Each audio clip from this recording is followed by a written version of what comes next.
Welcome to a special episode of the Sencast. My name is Dale Pickles, Managing Director of B Squared and the host of the Sencast, the podcast for special educational needs and disability. Each week on the podcast, we talk about a different topic within the world of special educational needs to improve our knowledge, to provide support to professionals working in schools, and to empower parents. Now, this special episode is a series of special episodes to celebrate the award winners from the 2024 Nason Awards. And in this episode, my guests are Chapman Shum and his mentor, Professor Adam Ockleford. Chapman was the winner of the Young Advocate of the Year award, and this award was sponsored by TLC Live Online Tutoring. Chapman is a young pianist who has overcome significant challenges to achieve success in music. Chapman was born blind with complex disabilities, including autism and hearing loss.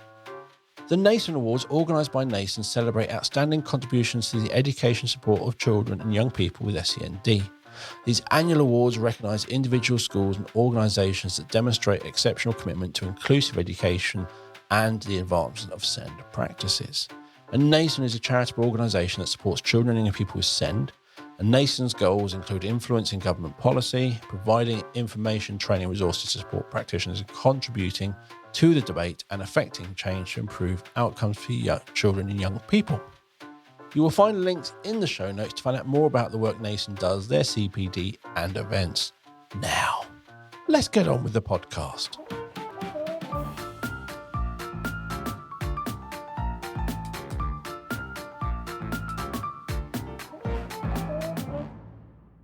In this week's show, I am joined by Chapman Shum and Professor Adam Ockleford.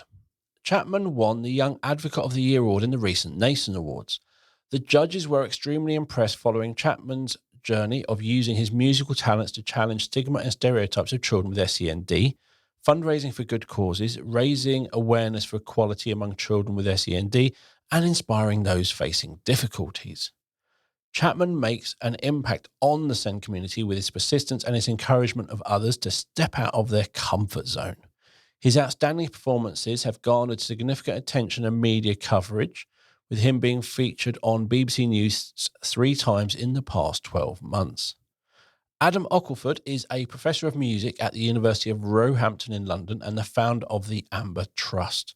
The Amber Trust is a charity dedicated to supporting blind and partially sighted children on their musical journeys, ensuring that every child, regardless of their needs, can experience the joy and empowerment of music. Hi, Chapman. You are the Nason Young Advocate of the Year 2024, and we met at the Birmingham Awards ceremony. Would you like to introduce yourself and tell us what challenges you face and what inspires you to share your journey with the SEND community? Yeah. Hi, everyone. My name is Chapman Shum. I'm from Hong Kong, now studying in the UK. Because of rare disease, I was born blind and having speaking and learning difficulties. But I'm a good pianist. I learn music all by ear. I hope my experience can inspire people who are also facing difficulties. Because if I can do it, you can do it too. Music is a language that brings people together. No matter your ethnicity or ability, let's come together to conquer challenges. Today, I have invited my mentor, Professor Adam, to talk about music and VI children. Thank you, Chapman. Thank you. Well done, Chapman. Oh, Chapman's going now. Right, okay. Right, I'm all yours, Dale. Hey. Wow. Chapman is amazing. Yeah, he's a fantastic young man. We've known each other for about, is it 3 years, Regan? Yes. Yeah, we've known each other for about 3 years since Chapman and his family came over from Hong Kong. And I think they would say, and I think Chapman would say, if he could, that coming to England has been the most wonderful experience for him. He's really blossomed. So within a week, he'd memorized all the London tube stations. So he felt at home in London. He knows when his family drive around, he's like a sat nav. He seems to understand where they are and tells them which road is coming next. So although his language is tricky for Chapman, his memory and his awareness of his surroundings is amazing. And of course, that's before we talk about the music. Yeah. Because as Chapman said, he was born blind, Yeah. and he's got complex disabilities, including autism and hearing loss. Yeah. And in the notes he said he began learning the piano at age 6. Mm-hmm. And how old is he now? He's 14, I think. So, yeah, he had a very good teacher in Hong Kong. And I guess the approach in China and Hong Kong is more, you learn pieces and you learn to play them perfectly, and technique is exalted, which is great. It's given him a huge start. I think the way I like to work with children is to certainly support all those things, but also teach them to improvise and to put their own interpretation into what they do. And now Chapman's sort of branching out. He improvises, he plays jazz.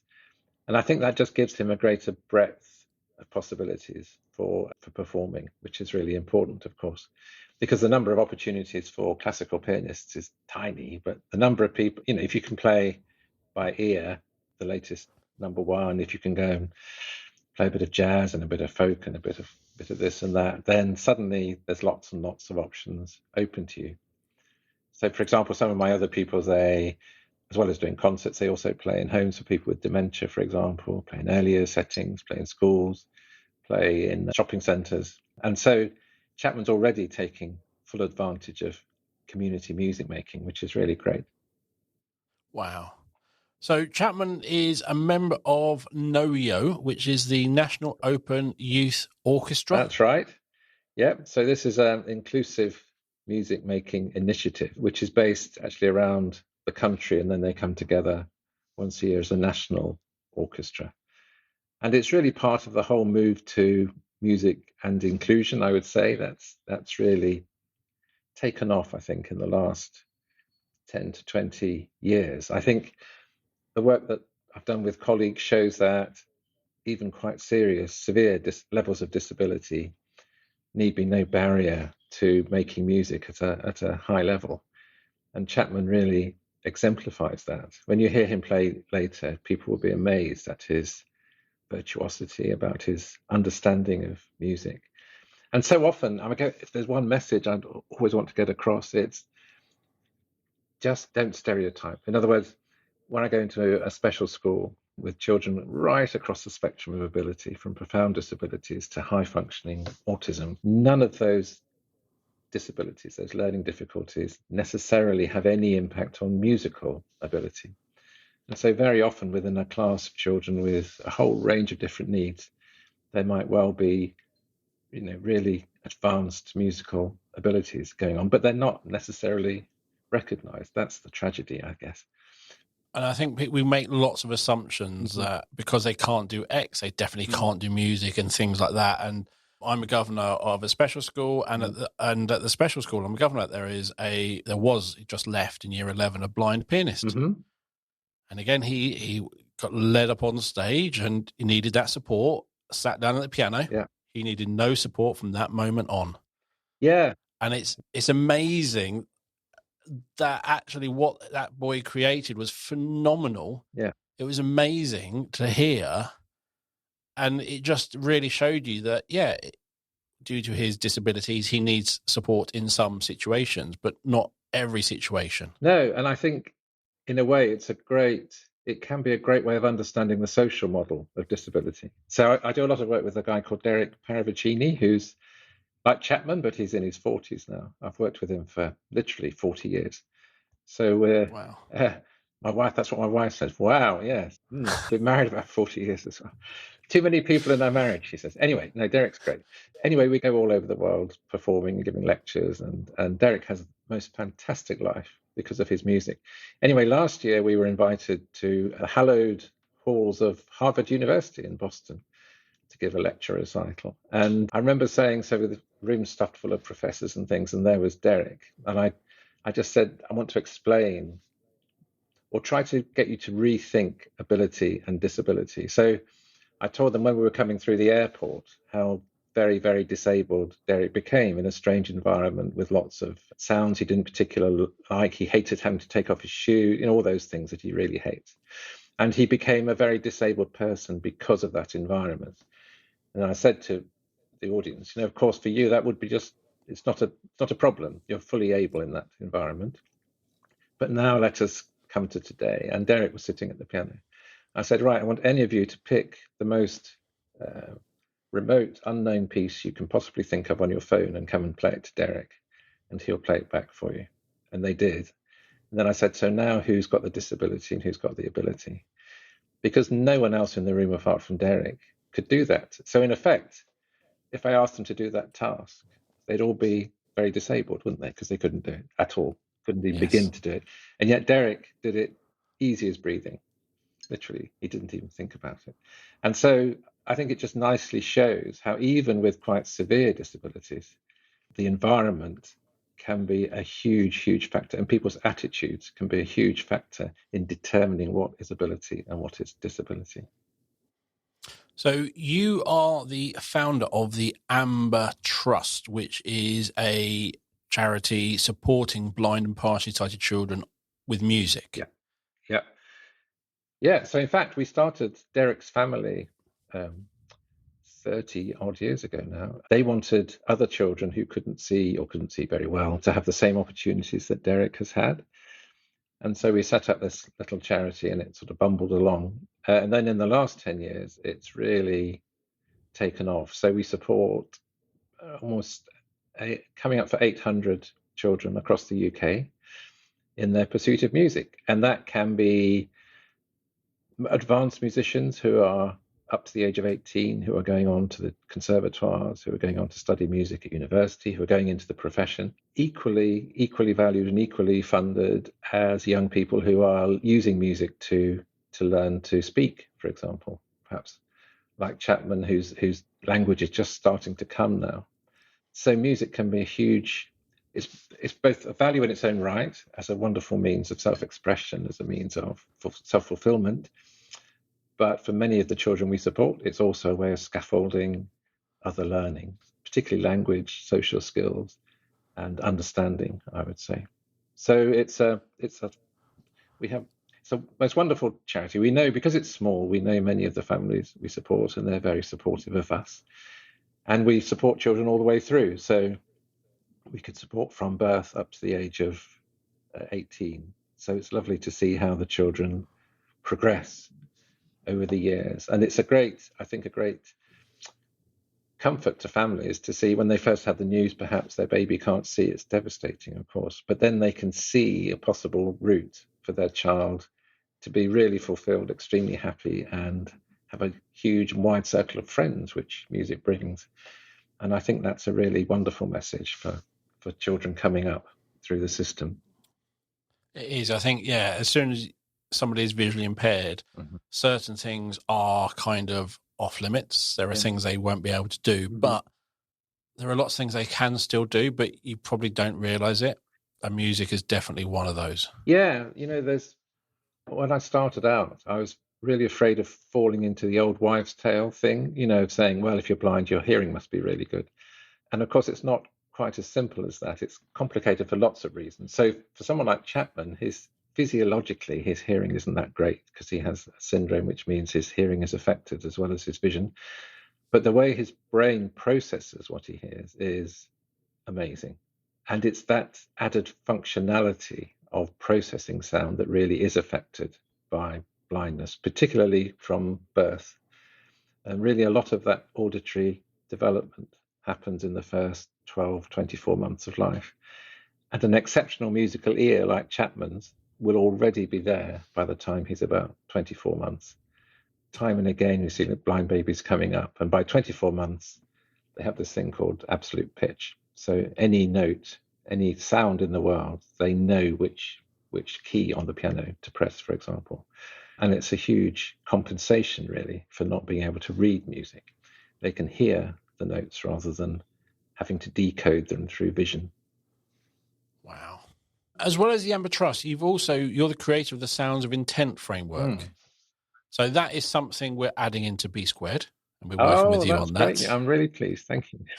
For our listeners, tell them what Sounds of Intent is. Sure. So in a nutshell, Sounds of Intent is like a model of how musical abilities and musical interests develop in all of us. Around the year 2000, if you remember that, with the millennium bug and all of that, we weren't too worried about the millennium bug, but we were worried because no one had actually researched how children with complex needs develop musically. It was a completely research-free zone. And so we sat down with a group of young people, with their teachers, with their parents, and actually we said, let's just start at the beginning. Unlike the national curriculum, which is very top-down, we said, let's go bottom-up. Let's see what the children can do. And if they can do that, can they do this? Is there a developmental process we could chart? And it actually took us 5 years. And you can imagine there were lots of music therapists, speech and language therapists, music teachers, young people. I mean, getting everyone to agree, as you can imagine, was, the old herding cats metaphor. Anyway, yes, we did actually. And we identified that there were these distinct stages or phases of musical engagement. And they seem to be universal. Not everyone follows the same route, for sure, in terms of the detail, but they all follow the same underlying journey, if you like. Not everyone gets to the end of the road. Some people, get some way. And the important thing about the Sounds of Intent framework is it's a can-do framework. It says, what can you do? Can you do this? Yes. If you can do that, can you do that? And it's about what I can do, not the deficit model, which so often plagues children like Chapman as well. I think, and it's not really the fault of doctors, because many of the children, their first interaction with public services is through health, of course. And medicine, almost by default, is a deficit model, because it says, well, you can't see, so you won't be able to do this, this, and this. Or you can't understand language, so you won't be able to do this, this, and this. Sounds of Intent takes the opposite view. It's very much the social model, saying, what can you do? And what do teachers need to do to provide the most enabling environment to enable you to progress? And so Sounds of Intent we're very proud of it. It underpins a national music exam system run by Trinity College London. So it means that for the first time anywhere in the world, any young person or child, or indeed adult, whatever their level of musical engagement, can have their abilities recognized, whether they are at the sort of sensory stage of development, whether they're at the what we call the pattern stage, or whether they can produce whole songs or whole pieces of music. But the important thing is it's inclusive. Everyone's there. We're all on the Sounds of Intent framework, and it's been magical to see schools who take it on board, and every child gets a proper nationally regulated music qualification. I was at a little school in Ireland the other day, and they were so proud because all of their children in the special school had got a proper certificate. It's not a tokenistic thing. It's a real thing that is recognised by the UK government. So there's one thing I'm really think will make a difference over the years. I think it's that public recognition that everyone's musical abilities should be celebrated. It's amazing when you having an individual who can inspire you, but organisations coming together around inclusion and giving all young children opportunities and properly recognised qualification or certifications in those areas is phenomenal. And it just, all those sorts of things of raises the profile and makes it more and more accessible to so many more people who probably had no idea that this was available, was an option or anything. Yeah, and it's funny, Dale, as I sort of get older, you think, when you're young, you think having a good idea is all you need to do in life, and someone will be so pleased to take up your idea. Then you realise that's not the case. And actually, like having in inverted commas, good idea is 1% of this. 99% is persuading other people that it might be a good idea. And funnily enough, it was actually COVID that tipped the balance with Trinity, because basically the awards and certificates in Sounds of Intent that Trinity offer they're based on videos. So the teacher or the parent videos their child in an optimum environment, wherever they feel comfortable doing what they do. And then the teacher or the parent assesses it according to criteria, sends it up to Trinity, who moderate it. So it's very much what you might call an ecologically friendly system. So the child doesn't have to go somewhere strange or meet some peculiar person in a room on their own, which is the traditional exam quite bizarre when you think about it. Anyway, but this was always a hurdle too far because they said, well, safeguarding video and stuff. Then COVID came, and within a week, all the exam boards had pivoted onto video material. So suddenly you've got these children in their bedrooms in their pajamas producing music. And suddenly, obviously, they then sort of thought this is probably not appropriate. Children need to be an appropriate place to do their exams. But what it did do, it opened the door. Suddenly, it was no barrier. It never was a barrier, but it was a barrier in their minds. And so within months, really, everything became possible. And so what I might call ecological assessment became a reality for the exam boards as well. So coming back to Chapman. Yes. So he's received an Amber Trust Award. Mm-hmm. He has been on Blue Peter. Yes, he's been. Honestly, I can't keep up, Dale. Chapman has the most incredible parents who literally devote their lives to Chapman. And since they've come to England, I think they are more integrated into London life than I am. They just know everything that's happening. They're on every TV program you can imagine, radio, podcasts, you name it. And it's just down to their tenacity, I think, and their belief in their son. It's stunning.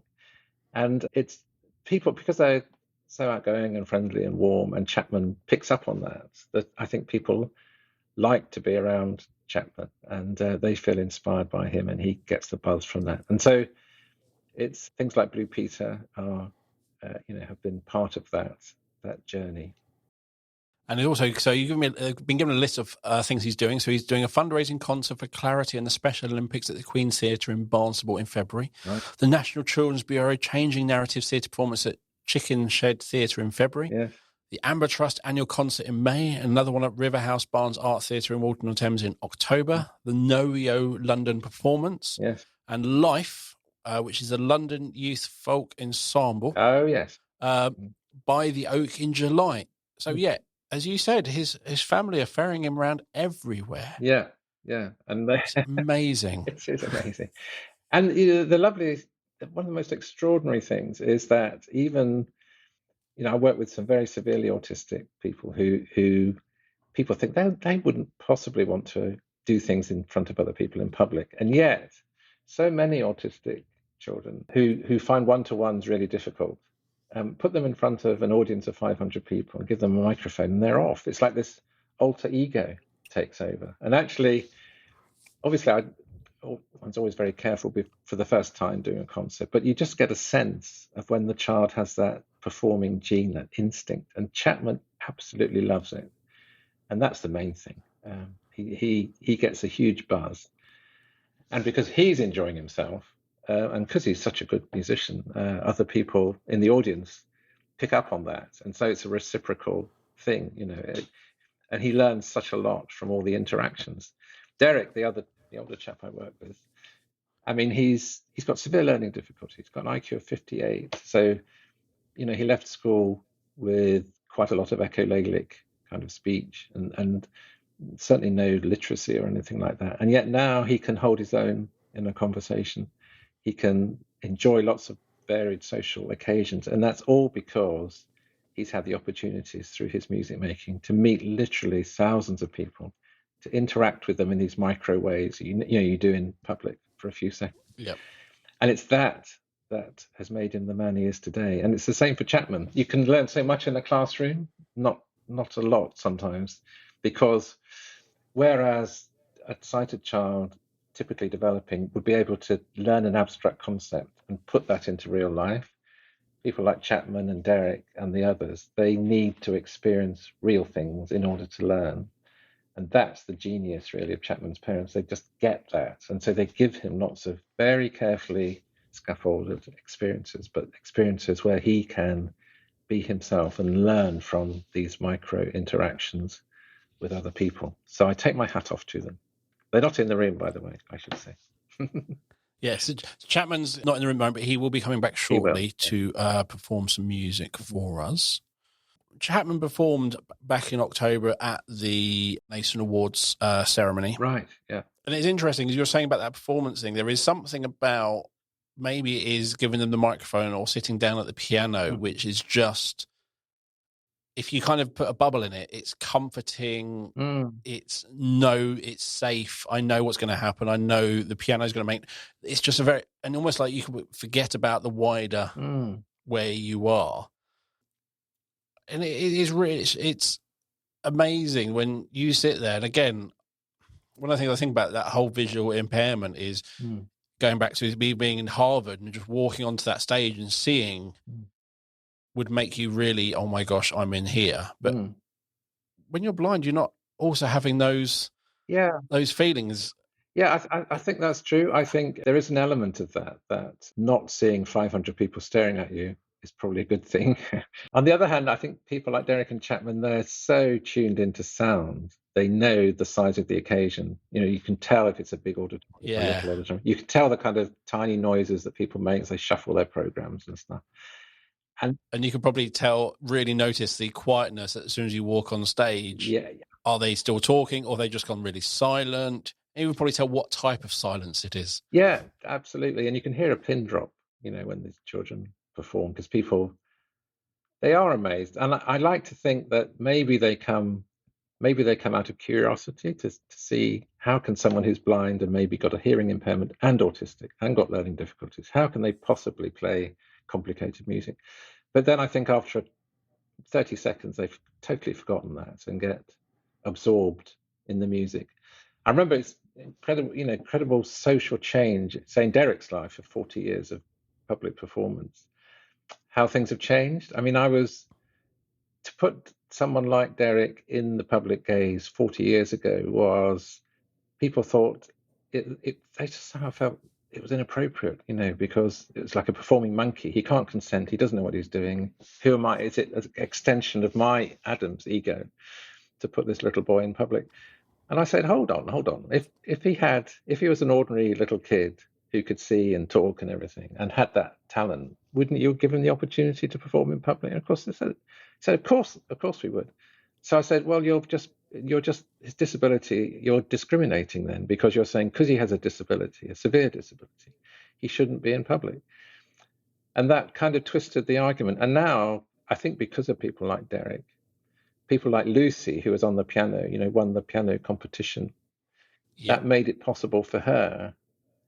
And indeed, in some ways, like the guy who's just won Strictly, now it's normal.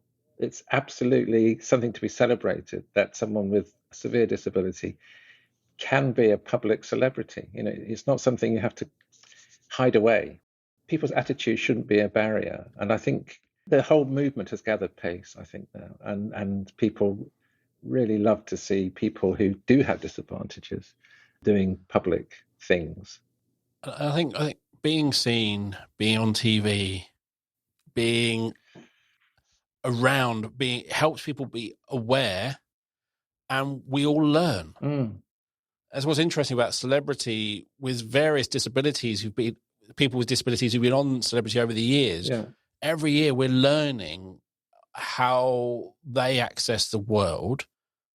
That yes, in some situations they need support, and then you're watching them doing something that most of us cannot do. Yet they're disabled, with air quotes I'm using. Can't see that or hear that on the podcast, the air quotes with my fingers. Yeah. But they are disabled. It's just a statement they cannot do and they should not. And as you were saying, and I think, no, we just have to adapt how we listen. And Joanna Grace, who's been on the podcast lots, talks about, for anyone, you just need to tune in to how they're expressing, how they're sharing. You will know whether Derek or Chapman are worried or scared, uncomfortable or anything. By knowing them, you will sense and you will know without them having to say anything. You'll just see body language or things like that, the way they're speaking, and you pick up on it. Yeah, or the tightening of the hand on your arm. Yeah. Yeah, no, the things that worry Derek are, slightly uneven surface on the stage. That drives him nuts. Or a wire. But we would not left trailing wire that he's tripped over. Playing the piano for him is literally as easy as breathing. I remember we were doing a concert in a school up north somewhere. I can't remember where. Yeah, like Leeds or Manchester or somewhere. So anyway, it was a long trek up on the train with Derek from London, and we got to the sort of mid-afternoon of the concert we were doing at a school, a sort of series of workshops really, and we had a singer with us called Hannah, who Derek does a lot of work with. And I suddenly realized that Hannah was singing a song and Derek's accompaniment was getting a bit repetitive. It wasn't kind of moving on as it should. I turned around and he was literally asleep playing. I said, Derek! He joked about. But literally, for people like Chapman, people like Derek, making music is literally as easy and automatic as breathing. It never occurs to them they can't do it. And that absolute, and it's just like us speaking, it'd be like saying it's as easy for them to play the piano as it is for us to talk. And I think that absolute confidence is the thing that maybe performers with a higher degree of self-awareness would find challenging, because like the more intelligent you are, the more you're aware what can go wrong. And the minute you have, any performer, any athlete knows the minute you doubt, you've lost, haven't you? Yes. Whereas people like Derek and Chapman, because they've always played the piano since they were tiny, since they were 24 months, it just never occurs to them they won't be able to do it. It never occurs to them they might forget. Just in 40 years of working with Derek, he's never, ever forgotten what he's playing, or, just doesn't happen. Wow. And I think that certainty gives audiences assurance as well. There's nothing worse, is there, being in an audience when you think the performance might go wrong, because the person's nervous. It's terrible, isn't it? Whereas people like Derek and Chapman just exude that absolute confidence, and that makes the audience feel relaxed, I think.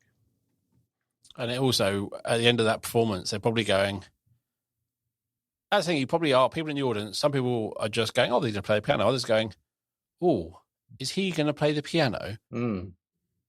The performance is amazing. And then they're left going, oh, I questioned that. Oh, yeah. That question stays with them. Why did I think that person couldn't? Yeah. Or did I have lower expectations because, and I think by being exposed to performances like Chapman, like Derek, is we all have our own thoughts. As you said, the golden one, oh, if you can't see, you must have amazing hearing, that type of things you hear. But you're told things, or you believe things, or the media shape your thoughts. And it's nice to question those thoughts and be surprised. Totally. And I mean, I always say this, that genuinely it's true that every child I work with, you learn something new, because it's not, people love words like autism as a sort of umbrella term, but the more autistic people the more you realize it's such a broad term. It's almost meaningless these days, really. And the important thing, people always want checklists, don't they? Just give me 10 things, do's and don'ts with autistic children in the music room or the classroom. And I've always refused, because I can guarantee that the first 9 of those will be the wrong things to do with a particular child on a particular occasion. And it's like saying, do you have a checklist for your other kids? I mean, just, no. So don't be ridiculous, almost. The experiment I've always wanted to do, and one day I will do it. I want to, it's one of these psychological tests. So you have a picture of a child in a wheelchair, picture of a child with a nice, going to a nice public school somewhere with his cap on and his tie, and then underneath you've got 2 pictures. You've got a violin and you've got a toy drum. And I say, right, pick the instrument for the child. And I guarantee 95% of people would say, yeah, wheelchair, must need toy drum. Child in, smart uniform, able to run around, must need violin. And yet, there's absolutely no reason to make that assumption. And I think we should run some sort of advert campaign about that, because to me, that's the ultimate. They talk about unconscious bias, don't they, and stereotypes. Oh, yeah. But that certainly still exists a lot. And I guess what Chapman does is he blows away that myth. And every time he or Lucy or Derek or the others appear in public, a little bit more of that myth gets chipped away. So that's the important thing. And we need to chip it away. Yeah. Right. Shall we bring back the Chapman? young man? Yeah. Chapman. Okay, there's Chapman. Right, okay. Not too much pedal. Not too much pedal, Chapman. Tell Del, what are you going to play? I'm going to play Country Blues number 2 by the second movement of Quick Impressions by Joseph Merkel. Right, there we go. I shall move out your way, Dave.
Was it clear?